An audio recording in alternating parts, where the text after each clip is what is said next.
ओम नमः शिवाय। दोस्तों, स्वागत है आप सभी का आपके अपने चैनल खुशहाल ज़िंदगी में। जो व्यक्ति को काल के गाल से भी बचा ले, ऐसे होते हैं हमारे महादेव। महादेव की भक्ति से व्यक्ति का दुर्भाग्य भी सौभाग्य में बदल जाता है तथा महादेव की कृपा से उन्हें महादेव का सानिध्य तो प्राप्त होता ही है, साथ ही जीवन में सुखों का आगमन होता है। शिव महापुराण के अनुसार वैसे तो महादेव को प्रसन्न करने के लिए मात्र 1 लोटा जल ही काफ़ी है। यदि आप प्रतिदिन महादेव को 1 लोटा जल चढ़ाते हैं तो यकीन मानिए निश्चित तौर पर आप पर महादेव की कृपा सदैव बनी रहेगी। शिव महापुराण की कथा कहती है कि महादेव पर यदि कोई व्यक्ति 1 लोटा जल या फिर मात्र 1 चावल का दाना भी निरंतर अर्पित करता है तो वह भी भगवान स्वीकार करते हैं और उसे भी महादेव रखते नहीं हैं, बल्कि कभी न कभी जीवन में आपको वह सौभाग्य, सुख, समृद्धि के रूप में वापस लौटाते हैं। तो इसीलिए प्रत्येक व्यक्ति को महादेव की प्रसन्नता प्राप्त करने के लिए प्रत्येक दिन 1 लोटा जल शिवलिंग पर अवश्य अर्पित करना चाहिए। महादेव की भक्ति के लिए कोई दिन नहीं देखना चाहिए, प्रतिदिन आप महादेव की पूजा कर सकते हैं। लेकिन फिर भी कुछ खास दिन, कुछ खास तिथियां ऐसी होती है जो मुख्य रूप से महादेव को समर्पित है और यह तिथियां, यह दिन महादेव को अत्यंत ही प्रिय है। जैसे कि सोमवार का दिन मुख्य रूप से महादेव को समर्पित है और यह दिन महादेव को अत्यंत ही प्रिय है, इसलिए विशेष तौर पर इस दिन महादेव की पूजा अर्चना की जाती है।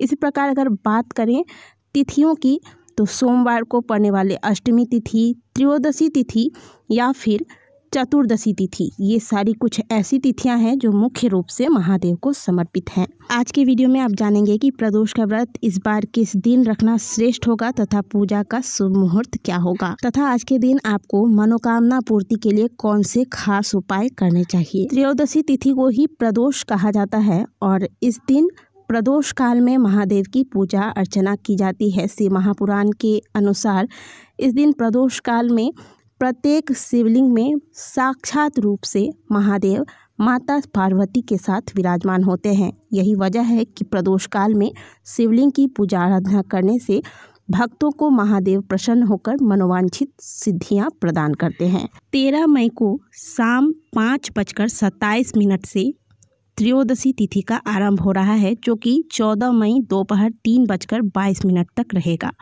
प्रदोष व्रत में प्रदोष काल में पूजा आराधना करने की विशेष महत्वता होती है और प्रदोष काल आपको 13 मई को ही प्राप्त हो रहा है, इसीलिए 13 मई को ही यह व्रत रखना सर्वश्रेष्ठ माना जाएगा। शुक्र प्रदोष व्रत की पूजा का शुभ मुहूर्त होगा शाम 7:04 से रात 9:09 तक। आज के दिन आपको प्रातःकाल जल्दी उठना है। उठने के बाद घर की साफ सफाई इत्यादि करके स्नान करने के पश्चात आप सफ़ेद या फिर हल्के रंग के वस्त्र धारण करें। इसके बाद यदि आप व्रत रखते हैं तो व्रत रखेंगे और अगर व्रत नहीं रखते हैं तो पूरे दिन सात्विक भोजन ग्रहण करेंगे। प्रदोष काल में पूजा की थाली तैयार करें। पूजा की थाली में शिव भगवान की पूजा के लिए जो जो सामग्रियां लेनी चाहिए, पंचामृत, शुद्ध जल में गंगा जल मिलाकर रख लें, सफ़ेद चंदन, अक्षत, बिल्वपत्र, शमी के पत्ते, पुष्प इत्यादि जो भी आपको सामग्रियां महादेव की पूजा के लिए प्राप्त होती हैं, जो पूजा में इस्तेमाल की जाती है, वो सारी सामग्रियां रख लेनी है। खास सामग्री आपको क्या रखनी है? खास सामग्री में आपको आज के दिन एक धतूरे का फल रखना है। धतूरे का फल, महादेव के शिवलिंग पर धतूरे का फल अर्पित करने से व्यक्ति के जीवन के समस्त कांटे समाप्त होते हैं। कांटे क्या होती हैं? जो हमारे जीवन में दुख रूपी कांटे हैं, समस्याएं हैं, परेशानियां हैं, कोई कार्य में बाधा आ रही हैं, यही हमारे जीवन के कांटे हैं। तो महादेव के शिवलिंग पर एक धतूरे के फल को अगर आप अर्पित करते हैं तो आपके जीवन के ये सारे कांटे महादेव निकाल देते हैं। इसीलिए महादेव की पूजा में धतूरे के फल का विशेष महत्वता होता है। इसलिए कोशिश करें कि प्रत्येक प्रदोष को या फिर महादेव की जो भी पूजा की खास तिथियां होती है, इसमें आप प्रदोष काल को जब भी पूजा करते हैं तो एक धतूरे का फल पूजा की सामग्री में अवश्य शामिल करें। बेलपत्र आपको 11 बेलपत्र रख लेने हैं और इन सभी बेलपत्र को अच्छे से धोकर साफ करके इस पर आपको सफ़ेद चंदन से राम नाम लिख लेना है। देखिए, पूजा की सामग्रियां वही होती है, पूजा का विधि भी वही होता है, बस चीज़ों को हम जितना सुंदर तरीके से करते हैं हमें इसका परिणाम भी उतना ही सुंदर प्राप्त होता है।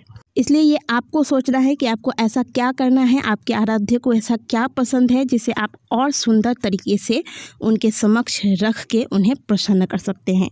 तो इस प्रकार से ये सारी सामग्रियाँ ले जाकर आपको प्रदोष काल में भगवान की विधिवत पूजा अर्चना करके उनकी आरती करनी है। अब खास कोई मनोकामना है, इसके लिए आपको क्या करना है, इसके लिए आज के दिन आप गाय का कच्चा दूध लें। गाय का कच्चा दूध ही लेना है आपको, पैकेट वाले दूध से आपको यह कार्य नहीं करना है, करके भी आपको इसका कोई फल प्राप्त नहीं होगा, क्योंकि इसकी शुद्धता का हम कोई प्रमाण नहीं दे सकते। तो गाय का कच्चा दूध ले ले, इसमें आप थोड़ा सा केसर मिला ले और यह केसर मिला हुआ दूध आप महादेव को महादेव के मंत्रों का उच्चारण करते हुए अर्पित करें।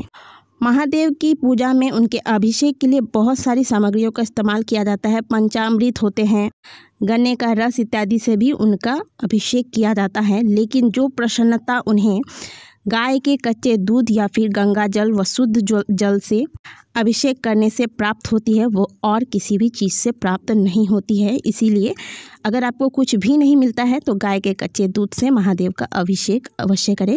दूध में केसर मिलाकर यदि आप महादेव का अभिषेक करते हैं, एक बात का ध्यान रखें कि आपको तांबे के पात्र में दूध लेकर अभिषेक नहीं करना है और अभिषेक भी पूरे भाव से करना है। ऐसा नहीं कि आप दूध लेकर गए और दूध का लोटा ले जाकर शिवलिंग पर आप उड़ेल कर चले आते, इस प्रकार से नहीं करना है। पूरे भाव के साथ यदि आप आरोग्य प्राप्ति के लिए कर रहे हैं तो फिर महामृत्युंजय मंत्र का उच्चारण करते हुए महादेव का अभिषेक करें, पूरे भाव पूरे प्रेम से। और यदि आपकी अन्य कोई कामना है तो सबसे अच्छा तो होता है पंचाक्षरी मंत्र, और नहीं तो आप महादेव का अभिषेक करते हुए नागेंद्र हाराय त्रिलोचनाय इस स्तोत्र का पाठ करें। यानी कि शिव पंचाक्षर स्तोत्र के द्वारा आपको महादेव का अभिषेक करना चाहिए। इससे महादेव विशेष रूप से प्रसन्न होते हैं, क्योंकि एक तो प्रदोष का दिन प्रिय महादेव को, प्रदोष का काल प्रिय, दूसरा दुग्ध अभिषेक प्रिय, और फिर उस पे से आप अगर उनके प्रिय स्तोत्रों के द्वारा उनका अभिषेक करते हैं तो फिर आप समझ ही सकते हैं कि यह अभिषेक कोई साधारण अभिषेक नहीं, यह चमत्कारी अभिषेक बन जाता है। तो इस प्रकार से आपको महादेव का अभिषेक आज के दिन करना है। इसके बाद आप महादेव के सामने घी का दीपक इत्यादि लगाएं और फिर महादेव का आरती करें। आरती वही कर्पूर गौरम करुणावतारम इस मंत्र के द्वारा आप महादेव की आरती करें। अब बहुत से लोग कहते हैं कि हम प्रदोष काल में मंदिर नहीं जा पाते और मंदिर जाने से भी वहाँ पुजारी जी पूजा नहीं करने देते, तो कोई बात नहीं, आप सुबह के वक्त ही पूजा कर लें और फिर शाम के वक्त प्रदोष काल में मंदिर जाके महादेव की आरती का दर्शन करें। महादेव का दर्शन करके महादेव को प्रणाम करें। लेकिन आज के दिन आप प्रदोष काल में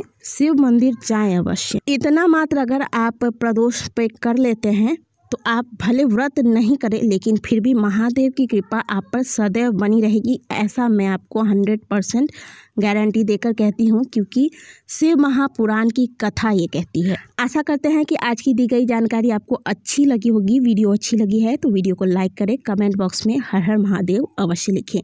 मिलते हैं आपसे अगले वीडियो में, तब तक के लिए ओम नमः शिवाय, हर हर महादेव।